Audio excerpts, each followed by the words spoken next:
Ms. Isabel Pla Harufe, Minister for Women and Gender Equality of Chile, Ms. Alicia Bárcena, Executive Secretary of the Economic Committee for Latin America and the Caribbean, colleagues of the World Bank, UN, academia, NGOs, distinguished guests, good morning.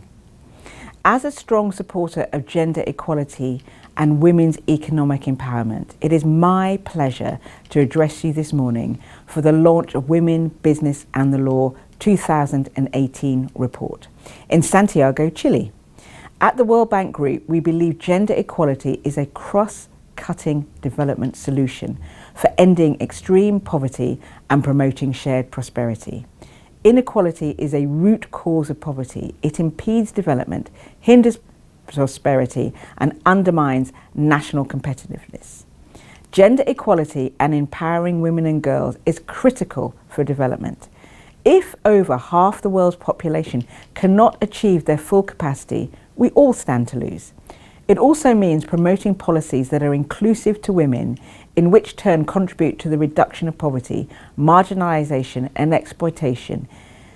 Indeed, gender equality is central to the World Bank's mission, our goal of ending extreme poverty and boosting shared prosperity. The World Bank Group's Women, Business and the Law research and data can help improve our understanding of the linkages between legal inequalities and women's economic empowerment. By examining where laws impede women's economic inclusion across 189 economies, including 32 in Latin America and the Caribbean, the project pioneers research on the connections between legal and economic outcomes for women. Legal gender equality has an impact not only on women themselves, but on their families, communities and economies. $28 trillion can be added to global growth by advancing women's equality in Latin America and the Caribbean only. This would mean $2.6 trillion of additional GDP by 2025. Over the last decade, we have seen great progress towards gender equality around the world and in Latin America and the Caribbean. However, critical gaps remain. While in the region, gender parity in primary education has improved significantly, as well as completion rates in secondary education.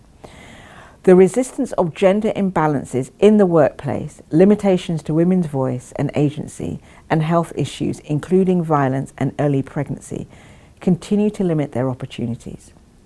Women, Business and the Law's research highlights that where women are protected from domestic violence, their life expectancy is longer than that where childcare services are publicly provided to women. Women are more likely to be employed where there are strong property rights. More women hold leadership positions in business, and where the law prohibits gender discrimination in access to credit, more women have accounts at financial institutions. Globally, 1 in 3 economies restrict women's freedom of movement or agency. In Latin America and the Caribbean, the proportion is similar to 10 out of 33 economies doing so.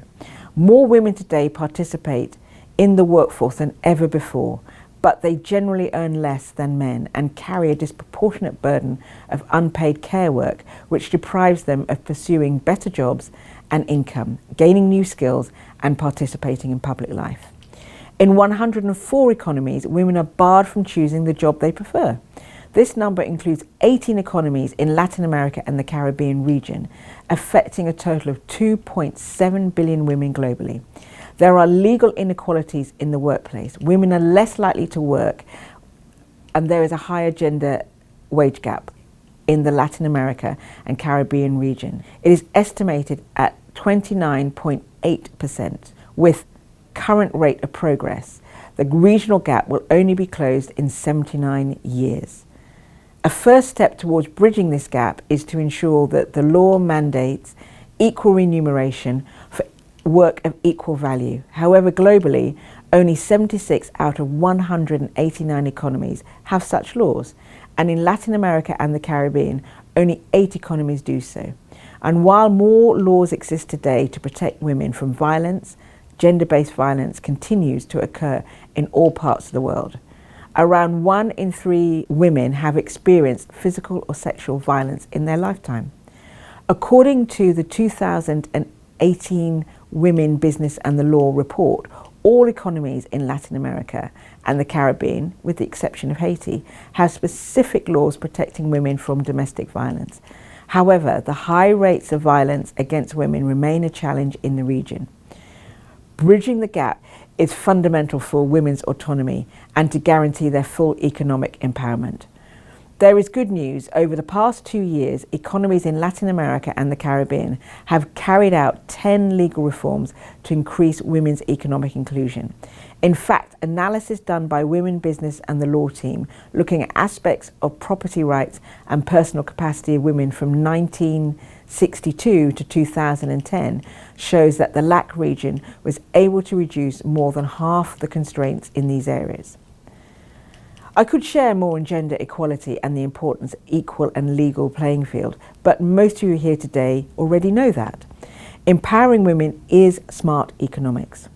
It is key that all the actors join the conversation so that we all can contribute to the research and policy dialogue around women's economic empowerment.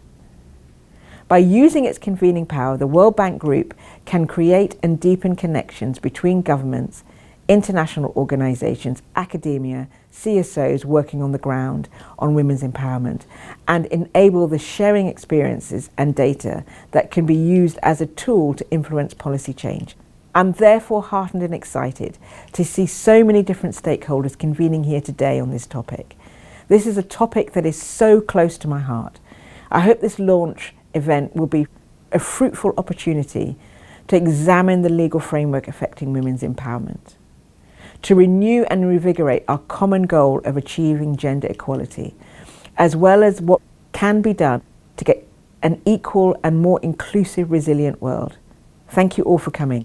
I hope you enjoy your day.